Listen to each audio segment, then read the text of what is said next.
That crime scene was just brutal and evil and just ugly. Linda Slaten, remembered as a loving mother, was found dead in this home in 1981. It was a case that went cold for nearly 4 decades. When two brothers who weren't sure whether their mother's murder would ever be solved got a chance to tell. I freaked out. I started crying. I saw the whole crime scene right then and there as a 12-year-old kid. I'd have died that night trying to save my mom, but I didn't hear nothing. And it's so hard to live with that. That one case just bothered me, the way I saw that lady. He entered that window and he went out of that window. And that's where I got this print from. Son of a bitch was walking the street. He's out free. We truly felt that the person that left his DNA behind was the person that actually killed her. The boyfriend of Linda. Certainly high on the list. Her ex-husband was another one. All you need is a DNA match. A hit, that's all I needed, a hit in the database. And the further we went, the longer we went, the more discouraging you got, the hope started fading. You can't lose your mom no worse than we lost our mom. It's a nightmare I wouldn't wish on nobody. I love you, bro. Now, we can't undo the tragedy. We can never make up for what happened. The best outcome is that they get justice. I may die, I never know who did this, you know? Loved ones, and especially children of a murder victim, they need those answers. I remember how many detectives we had to go through over the years. We was gonna let them know we're still here, and we want to know who killed our mom. 38 years after this brutal murder. I just felt like it never would be solved. 38 years of more than 24 detectives coming up empty. Every turn I was striking out. How long did it take you Chromosome 3, chromosome 4. to solve this crime? 2 days.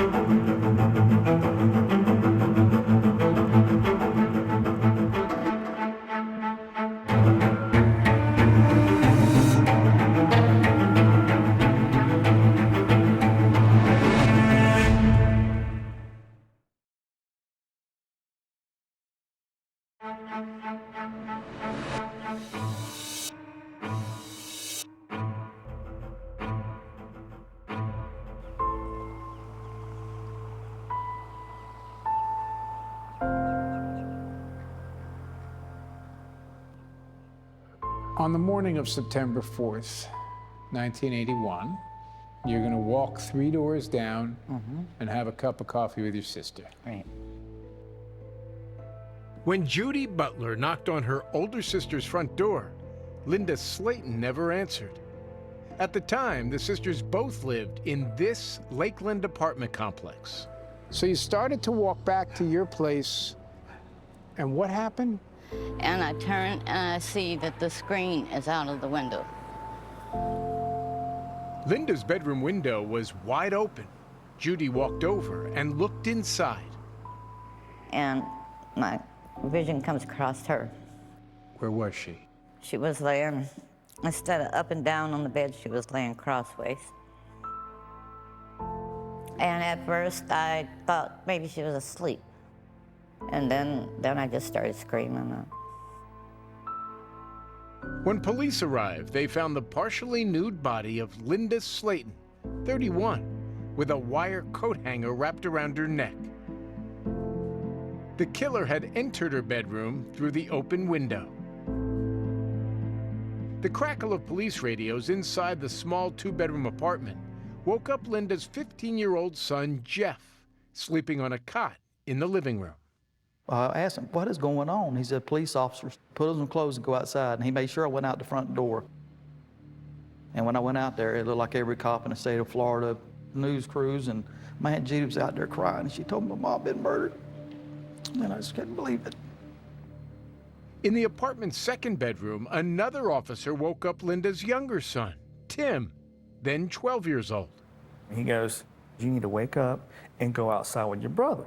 He never mentioned my mom. I'm like, why are you not saying my mom? Why's the cop waking me up? Still in his pajamas, Tim walked past his mother's closed bedroom door. Suddenly, it swung open as an officer left the room. And I saw the whole crime scene. I mean, I saw my mom's bloody body with a coat hanger around her neck. You can't unsee that. No. And I still see it.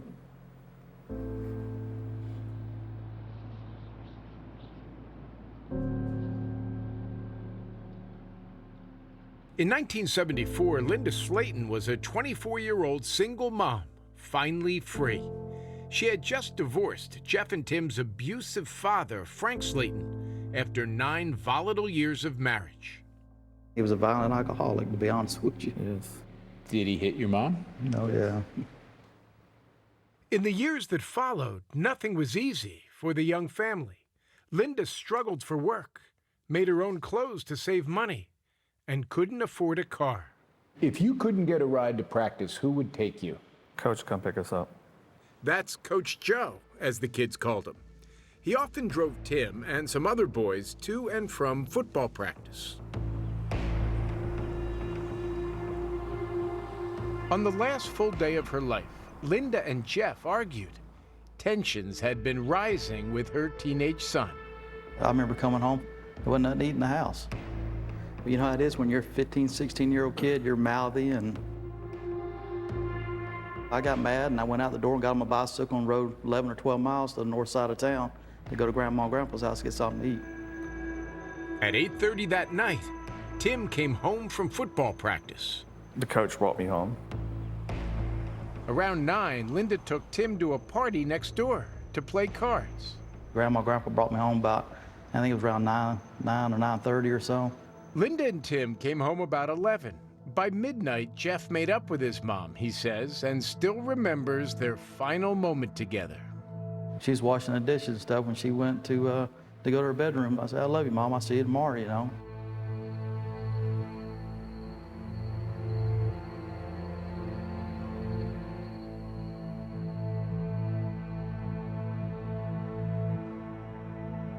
What do you remember about the Slaten case? I can remember everything about it. Going to that window, looking at it where he went through it. Then I went in there and the children was asleep. And I saw that coat hanger around her neck. Former Sergeant Edgar Pickett, now 94 years old, was a legendary fingerprint expert with the Lakeland Police Department. He led the crime scene unit. In fact, the crime lab bears his name. But that sort of recognition was a long time coming. Arriving at the Slaten crime scene in 1981, Pickett, then 53, was just a year away from retirement. But his hard-earned reputation had never spared him from prejudice.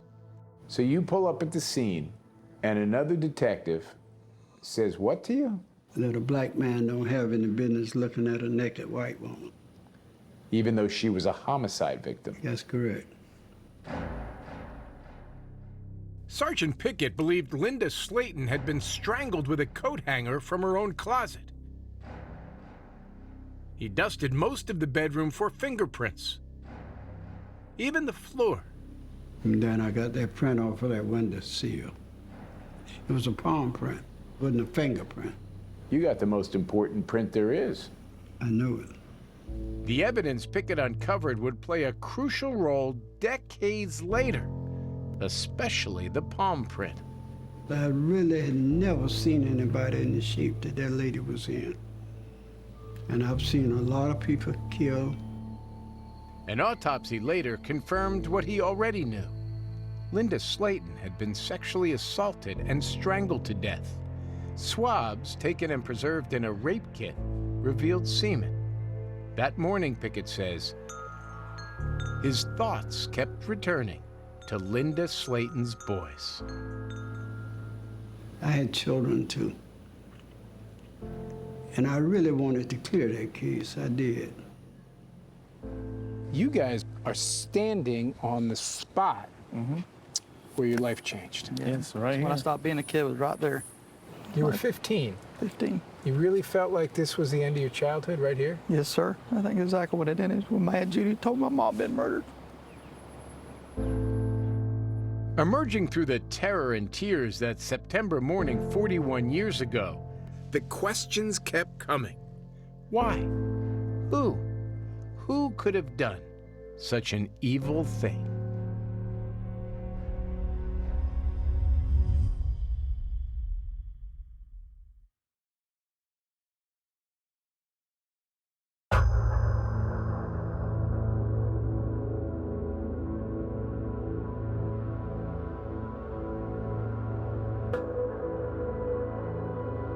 On that late summer morning in 1981, Jeff and Tim Slaten faced a frightening world they no longer recognized, a world without their mother. How do 12 and 15-year-old boys process that, deal with that? It was hard. Yeah, I thought about committing suicide a couple times. It was that bad. The brothers moved in with their grandparents, Clarence and Margaret Harris. We stayed in the house. We didn't go anywhere. Scared to death. Scared to death, you know, to do anything. For those first terrifying days, the family slept in the same room, except Grandpa Harris. And he would stay in guard with a gun all night while we slept. The grandparents hoped a quick return to familiar routines would help their distraught grandsons. A few weeks after their mom's funeral, the boys were back in school. And just, you know, being with friends and just started living life again, I guess. You know, going back to football. His teammates, and Coach Joe in particular, were always supportive, always rooting for him, says Tim. And I looked up to this guy. He was my assistant football coach. I rides to games, rides to practice. Tim's team football photo hung in his bedroom. It was taken just 1 month after the murder. The picture was a reminder, he says, of something his mom had taught him, to keep moving forward and never give up. She was a fighter. Yes. Oh, yes. Oh, yeah. Oh, yes. She might have weighed 100 pounds soaking wet, but she was pretty tough. Everybody liked her that met her. Everybody was asking her for a date because she was so young and pretty. And then Linda met and married Frank Slaten. He was a mean, no-count scoundrel. The brothers say it's hard to know when their dad began to beat their mom. The more he drank, the more violent he became. Yeah, I remember one time he was in the bathroom. He had her by the throat with a gun to her head, and I was coming there trying to get him off of her. I felt like it saved her that night, that day. But you were just a little guy yourself. Yeah, I was only 6.5, 7 years old. Frank Slaten's history of abuse made him a person of interest for Lakeland detectives. But investigators seem satisfied that Slaten was home in Alabama on the night of the murder. At the time of her death, Linda had a boyfriend. He, too, had a credible alibi. Others were looked at, like the partygoers next door, but no one was charged. The Lakeland Police Department, they used to come down and take me out of school, and they was always interrogating me all the time. In the early days, it sounds like, who the police really were most thorough in checking out. It was me. As a 15-year-old, Jeff had plenty of typical teen conflicts with his mom, which he readily admitted to detectives, including that heated argument on the last day of her life. You know, they had me put me on a lie detector test one time, and I passed it. Then they wanted to do it again. They just wanted to put me under hypnosis. And then there's one time, one of the cops, he's like, "You got big arms on you, and you're strong enough to put your hands around your mom's neck and kill her." Who would do that to a kid? I was a 15-year-old kid hurting. You can say that to me. I mean, that's always hurt. Finally, Jeff's grandparents said, enough. It's like, get out there and find who killed my daughter. Leave this kid, leave his family alone. 2 weeks later, according to the Lakeland police report, Jeff took a second polygraph test and was cleared. At that point, the investigation slowed, then ground to a halt. As the years passed, Jeff and Tim started their own families. But to this day, there is still grief and guilt for not hearing anything that night, for not coming to their mom's rescue. I'd have died that night trying to save my mom. But I mean, we're right there in the house. How can you not hear something like that? And they lived in fear of the man they called the monster. Unless he was dead, he was out there, somewhere. Around the 20th anniversary of their mom's murder, Jeff and Tim met with Lakeland detective Brad Grice, who was taking a fresh look at the case. As soon as Jeff and Tim walked in the door, I realized I'd known Jeff for years, since I was in my 20s. Through bowling. I was like, Brad. Sure enough, I knew him from bowling years ago. Grice took DNA samples from the brothers to clear them again, then gave Jeff something in return, a promise. He made me promise that I wouldn't retire until I solved his mother's case. And I wanted to so bad for him and his brother. I did. Grice had already sent DNA from the Slaten rape kit to the state's major crime lab at the Florida Department of Law Enforcement, the FDLE. Do you have any confidence that you could solve it? I was hoping DNA would. You know, it was becoming a big tool. By March 1999, the FDLE had developed a full DNA profile of Linda Slaten's anonymous killer. All you need is a DNA match. A hit. That's all I needed, a hit in the database.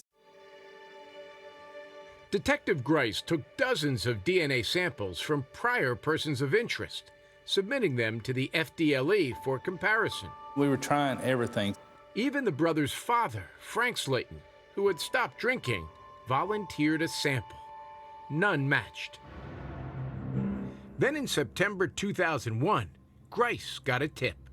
Nearly a year after the Slaten killing, a 24-year-old man named Jimmy Ulmer pulled a 10-year-old girl through her bedroom window and nearly killed her. He was convicted of that and sentenced to like 80 years in prison.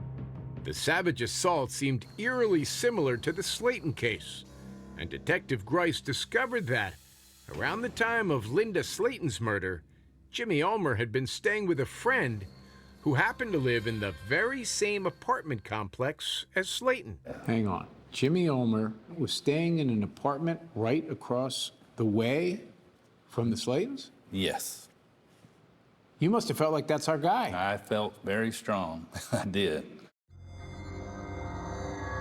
Ulmer had died in prison 5 years earlier, in 1996, but Grice got a DNA sample from his mother. I honestly felt that when we got the results back that we would know who did it and we get the notice that it wasn't him. At that point, you must have been like, we're never going to solve this thing. I sure felt that way. It was very discouraging. You know, it's like, oh my God, we're back to square one again. You feel like he's on a roller coaster for pretty much your whole life. By 2005, Detective Grice was heading up a new cold case unit, and the FBI was running the DNA profile of Slaten's killer continuously through all federal databanks. But the years continued to pass without a match. Jeff would call, and Jeff, I got nothing for you, you know. It hurt my heart too, you know. Grice had a growing suspicion he was chasing a ghost. I honestly thought the suspect might be deceased. He had made that promise to the brothers that he wouldn't retire until their monster was caught. I had some medical things that were popping up. It was a promise he couldn't keep. Detective Grice retired in 2015. There was probably nothing in your professional life you wanted more than to call Jeff Slaten and say, got him. Absolutely. After Detective Brad Grice retired, I said, well, I'm probably gonna take my last breath and not know who murdered my mom. I was already starting to come to terms with it. But 3 years later, there was renewed hope. A groundbreaking DNA technology began to electrify the law enforcement community, and genetic genealogist C.C. Moore was taking on the Slaten case. I was determined I was going to help these boys find out who killed their mom. See more photos from the case at 48hours.com.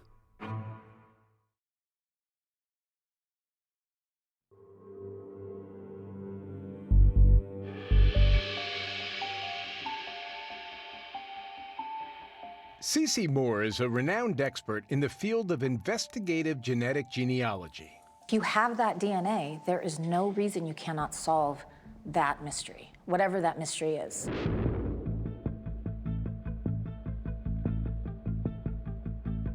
Moore launched her hunt for Linda Slaten's killer by uploading the anonymous DNA from Slaten's rape kit to a public genealogy website called GEDmatch.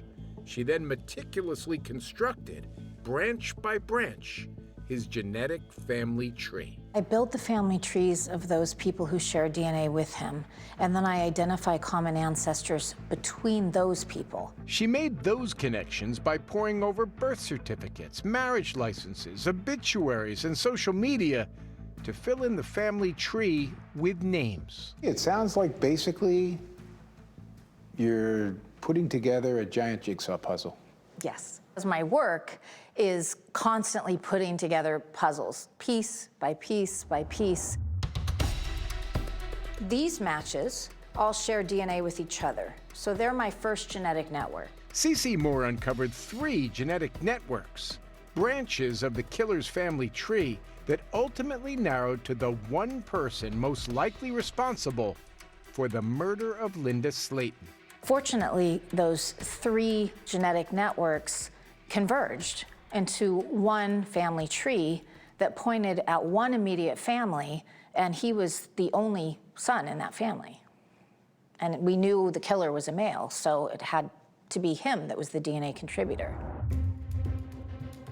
After hundreds of leads and dead ends, after dozens of suspects were investigated and cleared, C.C. Moore identified the probable killer in one weekend. There was just one person who was high confidence. And who was that? Joseph Clinton Mills. Joseph Clinton Mills, Coach Joe, who drove Linda Slaten's 12-year-old son Tim to and from practice. But authorities wanted to be certain before they notified the brothers. And then there is a sort of exhilaration because he's alive. And so there's a real chance for justice and maybe even answers. C.C. Moore's final 2019 report confirmed that Joseph Mills, then 58, was living in Kathleen, Florida, about half an hour from the crime scene. And I reviewed the case, and I'm like, I remember that name. I remember seeing that name. That guy was interviewed.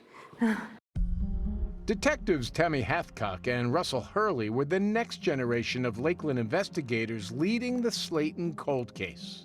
I'm telling you, it's like I won the lottery. I remember grabbing that piece of paper from the report and just running down the hallway to my sergeant saying, oh my God, he was interviewed, he was interviewed. According to the case file, investigators did question Joseph Mills, then 20 years old, just one day after the murder. He was very basically touched. I mean, like just a very brief interview. And it was conducted on the phone, not in person. The fact that investigators never questioned Mills face-to-face suggests he was never considered a suspect. During the brief call, Mills acknowledged he had driven Tim Slaten home from football practice on September 3rd. Just hours later, Linda Slaten was dead. How was Joseph Mills not followed up on more aggressively in 1981? At that point, I mean, he was just a football coach that had dropped off Timmy. He was never on their radar to be a suspect, just based off of the information that they were given by Timmy and by Mr. Mills. Joseph Mills, seen here in a 1984 driver's license photo, was convicted that year of grand theft for forging a will. He never went to jail, but he was fingerprinted. Lakeland police also took a palm print. In August 2019, investigators compared those prints to the one Sergeant Pickett lifted off Slaten's windowsill nearly 38 years before. When the prints came back, there was a match? Yes. High-tech genetic genealogy had identified Mills as the likely killer, and an old-fashioned palm print match helped confirm his identity. But Hathcock and Hurley still needed to compare a fresh DNA sample from Mills to the decades-old DNA recovered from the crime scene. As we had to get his DNA without his knowledge and see if we can get a match. We had to do some surveillance. It was several weekends that we were following him around trying to get discarded. Just looking for a cup that he drank from or a tissue that he used. Anything. After tracking Mills with no luck, the detectives decided it was time to get their hands dirty. They covertly took Mills' trash back to the police department. Here we are in dress clothes, just digging through trash bags. Not the most glamorous thing. They discovered a piece of used medical adhesive tape and sent it off to the FDLE crime lab for testing. After searching Mills' trash, they dug through his life. He's been married to the same woman, and he lived in the same place. He was a business owner, a cleaning service. Was a truck driver over the years. He had a family. Married kids. Married, kids, grandkids. 11 days later, the stunning lab results. Joseph Mills' 2019 DNA found on the medical tape and the 1981 unknown DNA from Linda Slaten's rape kit were a spot-on match. That's when the brothers were told the monster had been found. This guy you last knew as Coach Joe, oh my goodness, it was him. And I had a picture of my house ever since then. I never knew it was him. Tim's 1981 team football photo, a source of pride for years, sickens him today because standing directly behind him is the man he once trusted and admired, Coach Joe. I've been carrying the killer's picture in my house this whole time and never had a clue. Even after the murder, Joseph Mills continued driving Tim to and from football practice, picking him up and dropping him off at his grandparents' house. He'd ask us how the case was going. He wouldn't ask questions. He just, what, is any new news or any new leads? And I was like, no, nothing, you know. He's talking to a 12-year-old boy and trying to keep tabs on a murder investigation through the son of the murdered woman? Yeah. Yes. When he knows exactly who did it? He's a cold-hearted monster, that's for sure. December 12th, 2019. The detectives moved in, arresting Joseph Mills. You have the right to remain silent. Anything you say can be used against you in a court of law. He was calm, cool, and collected like it was another day on the beach. Most people's reaction would be, why am I being arrested? Why are you taking me in? You expected some of that. Right. Yes. Some kind of emotion, and nothing.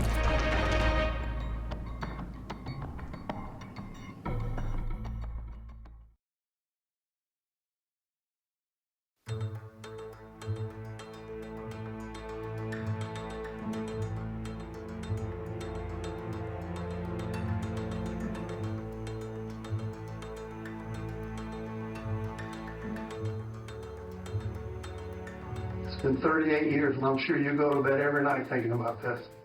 I have no doubt in my mind. Detectives Hathcock and Hurley finally had Joseph Mills right where they wanted him, in the claustrophobic confines of a police interview room. When I picked the boys up, we stayed in the vehicle. And I don't recall of going in or out of a house, period.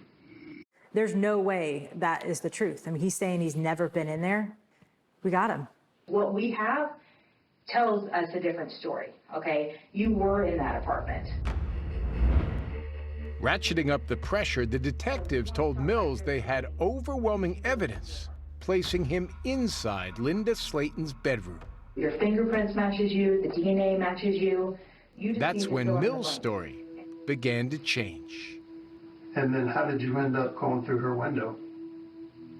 It was like an invitation. An invitation from Linda Slaten, Mills claimed, for consensual sex. A flat-out lie, say the detectives. He said it was a sex game, that she had the hanger around her neck when he came through the window, and she asked him to tighten it down. And then did you start applying pressure? Yes. And when I pointed out, well, the brutality of the hanger and how deep it was into her skin, he stuck with it was a game. You purposely killed her. We're all sitting here, we know that. At the end of the day, what happened here? I think it's pretty evident that he targeted her. After dropping off Tim from football practice on September 3rd, 1981, Joseph Mills returned later that night, the detectives say, breaking in through Linda Slaten's bedroom window. No one heard Mills, they believe, because no one was home. Jeff was still at his grandparents' house. Linda and Tim were at the party next door. If you look at the crime scene and all that, the hanger obviously came from the closet. We figured that's what happened, is he was hiding in the closet. Were you ever in the closet? No, sir. In the final moments of her life, the detectives believe that Linda, after saying goodnight to her sons, walked into her bedroom and closed the door, never knowing that Mills was already inside, waiting for her. There was no invitation, no consensual sex, they say. Joseph Mills raped and murdered Linda Slaten. Detective Brad Grice always suspected the killer's name was buried somewhere in the thick police case file. Why do you feel that the investigation didn't circle back to Joseph Mills? Well, obviously I put a lot of that on me now. You do? I do. Grice blames himself for not taking a harder look at Joseph Mills, a sentiment not shared by the Slaten brothers. They feel nothing but gratitude to the detective and friend who spent 17 years chasing the elusive killer. I could tell how hard he wanted to solve it, and I actually named my son after him. My son's named Brad, too. Here's Brad Slaten, graduating from high school. Jeff put a little pressure on me over the years, you know, he did. You can't retire until you solve this case, and then he names his son after me, and honestly, I just wanted to solve this case for them more than anything. How both of you doing? How you doing? All right. So did this former investigator, 94-year-old Edgar Pickett. The brothers had always wanted to meet him. Well, I want to thank you for all you did for our mom back then. If you hadn't have done it, this monster would still be running free today. Sure would. I'm sure. It is poignant praise for Sergeant Pickett, who lifted the palm print that helped identify the monster, Joseph Mills. That's a case I can never forget. It's up here. Yeah. I can't get rid of it. During his distinguished and trailblazing 29-year career, Sergeant Pickett had seen it all. And yet it's the Linda Slaten case that haunts him to this day. He never knew police had questioned a man named Joseph Mills just one day after the killing. You didn't know for 38 years that he was talked to immediately afterward? No, I didn't. Instead, Pickett says he was asked to compare prints of a number of black men who were questioned in the days after the murder, following neighbors' reports of suspicious activity. They kept picking up a lot of blacks, and they was giving me their prints for me to look at theirs. It not just haunts, but angers Pickett. Black men were rounded up and fingerprinted while the white football coach driving Linda's son to and from practice was never considered a suspect. They just talked to him and let him go. You're telling me this case could have been solved in the first days after the murder if they had just taken a print from Joseph Mills? That's correct. There's a lot of people who came before you, I get it. But you got this palm print in the windowsill almost immediately. Wouldn't you just get some prints from the guy? Anybody who had been near the house in the 24 hours prior to the murder? There was no indication that he had been in the house. I mean, all the witnesses said that he dropped the kid off from practice and never got out of the truck. So the only reason why he was spoke to was because when they backtrack on the previous 24 hours, he was in that equation. You don't feel like he slipped through the net? No. No. Joseph Mills' day of reckoning would finally come 40 years later. He's got cold black murdering eyes. It's Joseph Clinton Mills. He just sit there, not a word. What do you make of Coach Joe's story of what happened that night? Chat now with the 48 Hours team on Twitter and Facebook.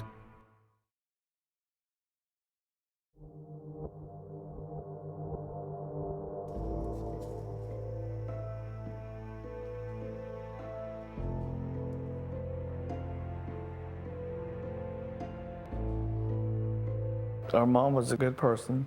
He took that away from us.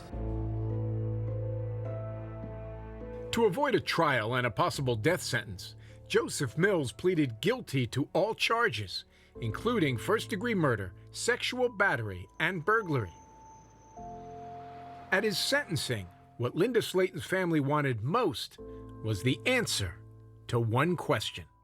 Why? I just want to know why, Joe. Why'd you take my mama from me? I love my mama. We was happy. My blood would start boiling every time I look at him. The brothers and Aunt Judy tried to look him in the eye. See if there was any human being in there, see if he was alive, see if he had a soul. Never saw it. His silence infuriated the family, and a few minutes later, so did his comments to the court. I am a good person. I'm not that person that they're painting me out to be. I think this case made me the angriest. Out of the hundreds of cases I've been involved in, because what he did with her children there, and then the things he said about her. That she lured him in. Even all these years later, he was willing to try to make her look bad, to denigrate the victim. And her boys have to hear that. It's just sickening. I will sentence you to life in prison without the possibility of parole. And just like that, Joseph Clinton Mills was gone, facing 4 life terms, and finally, a measure of justice. Maybe not full justice in your view. Not full justice by no means. I wanted to go to trial. I wanted to see him up on the stand and tell everybody why he did this. And he never did that. The Slaten brothers feel some comfort knowing Joseph Mills will never leave prison alive. But there's still anger, they say, because Mills never took full responsibility for the premeditated rape and murder of their mother. He never apologized, and there were all those years of freedom. He lived his whole life. He raised his family. You know, he had a good life. That was right after she was killed. We went back. It's the brothers who feel they were handed the far more severe sentence, life without the possibility of growing up with their mom. She'd still be here today. She'd only be 72, you know, and could have had her my whole life. I just wonder what life would have been like to have that. Any part of you, when you think about all of this, at all angry with the way the police handled it, that it took this long to get Joseph Mills? You could look at it that way. I know it's a lot of hard work behind the scenes that people don't see that goes on. You know what they do, the hours upon hours they put in. I mean, you could get mad, but only so much can be done in a day. We owe a huge debt of gratitude to those original crime scene investigators, because at the time this crime was committed, they didn't even know DNA was going to be used in criminal investigations. And so the fact they collected that and then it was stored responsibly and carefully all these years by that department is so important. If that hadn't happened, we couldn't have done our work. Jeff and Tim say they're determined to move on as best they can, to live life well for their mom and for their families. The brothers also know they never would have survived their ordeal without each other. Just check it out, bro. They remain extremely close, live just a few miles apart, and share passionate hobbies like restoring cars.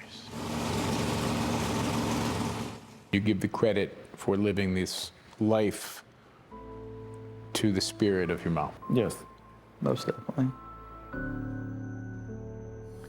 Sure do love you, Mom. I miss you so much every day. My mom, she's looking down on us and want us to live our lives and do good, you know, and I always think she's looking down on us, and I want to make her proud. Yes. I want to make her proud. Yes.